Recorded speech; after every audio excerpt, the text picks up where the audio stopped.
Assalamualaikum warahmatullahi wabarakatuh. Nama saya Dinda Agustin, NIM 22030425. Saya dari kelas 3 MGT 5. Di sini saya akan menjelaskan beberapa materi mengenai mata kuliah Komunikasi Bisnis Digital. Materi yang pertama itu keterampilan presentasi bisnis. Keterampilan presentasi bisnis adalah kemampuan untuk menyampaikan informasi secara efektif kepada audiens bisnis. Keterampilan ini penting bagi semua profesional bisnis karena dapat membantu untuk mencapai tujuan bisnis seperti meningkatkan penjualan, mendapatkan dukungan untuk proyek, atau meyakinkan investor, membangun hubungan dengan rekan kerja, pelanggan, dan pemangku kepentingan lainnya, meningkatkan kepercayaan diri dan kredibilitas Anda. Keterampilan presentasi bisnis yang efektif yaitu yang pertama, perencanaan yang matang. Persiapan yang matang adalah kunci untuk presentasi bisnis yang sukses. Pastikan Anda memahami tujuan presentasi Anda, audiens Anda, dan materi yang akan Anda presentasikan. Yang kedua itu komunikasi yang jelas dan ringkas. Gunakan bahasa yang jelas dan ringkas agar audiens dapat memahami poin-poin utama. Hindari penggunaan jargon atau istilah teknis yang tidak mereka pahami. Yang ketiga itu presentasi yang menarik. Gunakan alat bantu visual seperti slide PowerPoint atau grafik untuk membantu presentasi lebih menarik. Pastikan alat bantu visual jelas, ringkas, dan relevan yang menarik. Yang ketiga itu penyampaian yang meyakinkan. Gunakan suara yang jelas dan percaya diri, serta ekspresi wajah dan gerakan tubuh yang tepat. Pastikan Anda membuat kontak mata dengan audiens dan menjawab pertanyaan mereka dengan jelas. Materi yang kedua itu adalah komunikasi internasional dan kelompok. Komunikasi adalah istilah yang begitu populer saat ini di media massa, buku, kelompok, diskusi, atau pelatihan, seminar, dan sebagainya. Membahas mengenai komunikasi. Manusia modern diberondong oleh pesan-pesan komunikasi dari berbagai jurusan, baik secara terang-terangan ataupun secara halus, baik secara verbal ataupun non-verbal. Komunikasi interpersonal adalah proses pertukaran informasi, ide, pendapat, dan perasaan yang terjadi antara dua orang atau lebih. Contoh komunikasi interpersonal antara pribadi, seperti percakapan antara kedua teman, percakapan keluarga, dan percakapan antara 3 orang. Komunikasi interpersonal bisa terjadi di mana saja ketika menonton film, belajar, dan bekerja. Ciri-ciri komunikasi interpersonal yaitu yang pertama, bahasa yang digunakan bisa formal dan informal, memakai media tertentu misalnya telepon, ponsel, dan email. Digunakan 2 orang atau lebih, bersifat terbuka dan komunikatif. Kelompok adalah sekumpul orang yang mempunyai tujuan bersama dan berinteraksi satu sama lain untuk mencapai tujuan bersama, mengenal satu sama lain, dan memandang mereka sebagai bagian dari kelompok tersebut. Klasifikasi kelompok itu ada 2 macam. Yang pertama, kelompok premier dan kelompok sekunder. Kelompok premier adalah kualitas komunikasi. Dalam kelompok premier bersifat dalam dan meluas. Dalam artinya menembus kepribadian yang tersembunyi atau menyingkap unsur-unsur yang tersirat. Meluas artinya hanya sedikit kendala yang menentukan rentangan dan cara berkomunikasi. Yang kedua itu kelompok sekunder, yaitu komunikasi bersifat dangkal dan terbatas. Kebanyakan menggunakan komunikasi verbal dan jarang sekali melibatkan komunikasi nonverbal.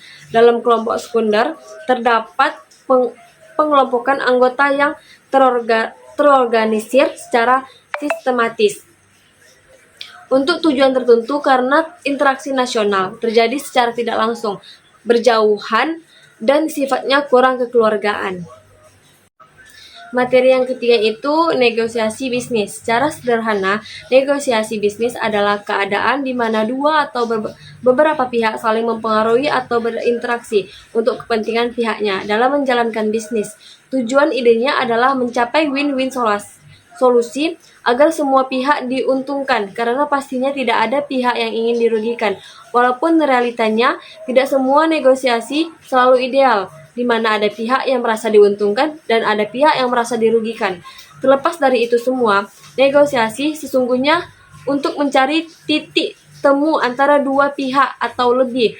Tujuan negosiasi merupakan komunikasi adanya dua arah yang penerapannya sering kita temukan dalam kehidupan sehari-hari, tidak hanya untuk skala personal.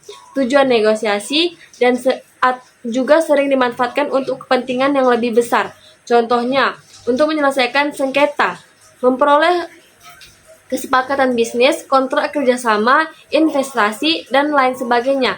Secara spesifik, tujuan dari proses perundingan antara lain adalah sebagai berikut. Yang pertama, memperoleh kesepakatan bersama. Tujuan utama dari adanya proses negosiasi adalah untuk memperoleh kesepakatan bersama. Proses perundingan merupakan upaya yang bisa dilakukan oleh pihak-pihak yang berkepentingan agar bisa saling berdiskusi dan melakukan mufakat. Yang kedua itu mengurangi porsi konflik dan perbedaan. Proses negosiasi terjadi karena adanya masalah yang bersumber dari kedua belah pihak. Permasalahan ini berupa konflik sengketa ataupun berbagai kepentingan lainnya. Yang ketiga, mengarah pada tujuan praktis. Ketika kedua kubu yang berkepentingan duduk bersama untuk bernegosiasi, kesepakatan ini merupakan jalan yang tepat untuk mencari jalan tengah yang menguntungkan kedua belah pihak. Yang keempat itu menghindari timbulnya konflik. Tujuan utama dari adanya proses perundingan juga untuk menghindari timbulnya konflik. Konflik atau masalah sering timbul dan terjadi karena beberapa faktor. Selanjutnya, materi yang keempat yaitu etika dalam komunikasi bisnis. Etika merupakan suatu pemahaman yang mengenai tindakan yang benar dan salah. Etika memberikan panduan apakah suatu perilaku tertentu dapat digolongkan perilaku bermoral atau tidak bermoral. Peran etika ada dua. Yang pertama, etika memberikan dorongan dan mengajak setiap individu guna bersikap yang kritis dan bersikap rasional dalam rangka mengambil keputusan berdasarkan kepada pendapatnya sendiri dan bisa untuk dipertanggungjawabkan secara baik. Yang kedua, etika mampu memberikan pengarahan kepada masyarakat guna berkembang menjadi sebuah masyarakat yang teratur, tertib, dan damai, serta sejahtera dengan mematuhi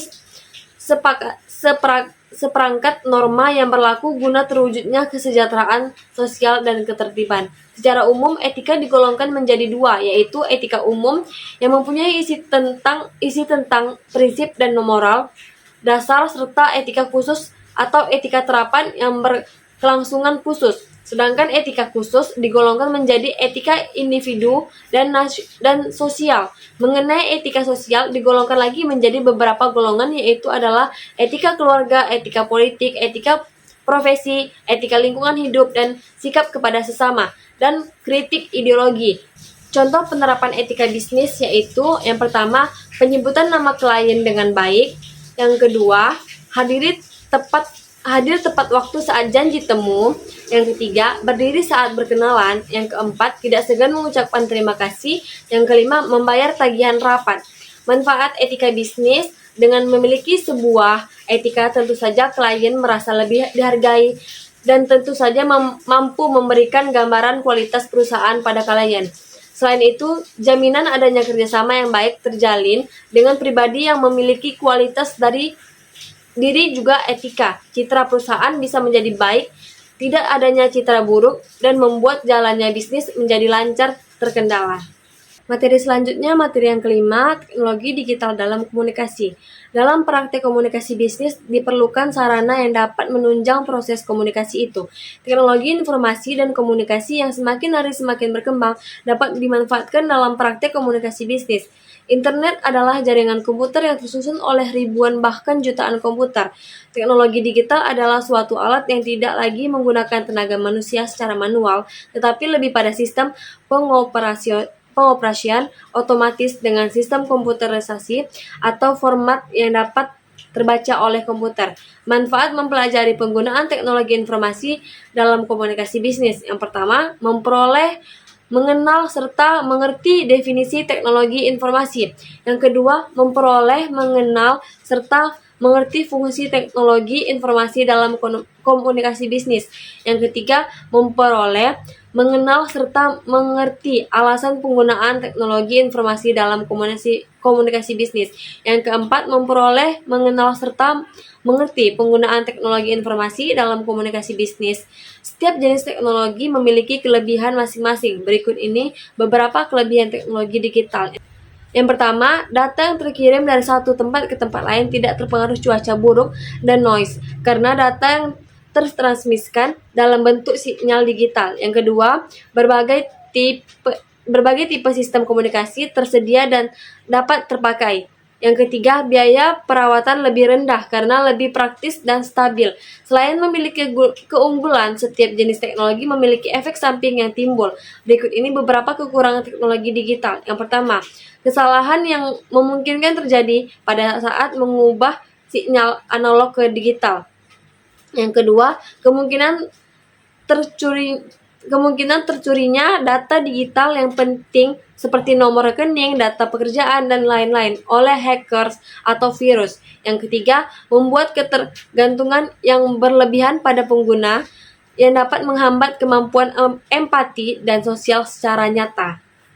Demikian yang bisa saya sampaikan. Semoga apa yang saya sampaikan dapat bermanfaat bagi kita semua. Jika ada kekurangan, mohon dimaafkan karena kesempurnaan sesungguhnya hanya milik Allah Subhanahu wa taala. Terima kasih. Wassalamualaikum warahmatullahi wabarakatuh. Dadah.